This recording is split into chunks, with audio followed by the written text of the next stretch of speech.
Hello viewers, in this video I shall show you how to extend the C drive when it is not extendable from your computer management tool that is given along with Windows 10 or 11.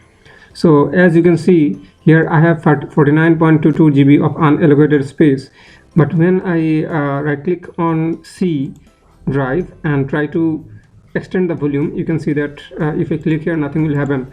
It is not clickable here. So in order to make the change to extend the volume, you have to download a software which is called AOMEI Partition Assistant software. There are paid versions and also free versions. You can download the free version. It is sufficient for us to do this task. After you download and then install the software, and if you run the software, then it will look like this. Here you can see that my C drive is almost full. It is 5.35 GB is only left free space, and we have 49.22 GB of unallocated space. Okay, now I have to right click here and then click on merge partitions.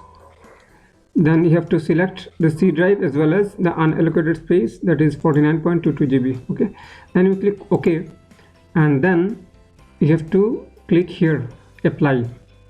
If you click here, then you have to click on proceed and then restart into Windows PE mode, that is okay. Let me click here OK, and operation in progress in %. So let us restart now. If you see again, now you can see that my C drive has been now extended. Okay, so in this manner you can extend your volume very easily. Thanks very much for watching.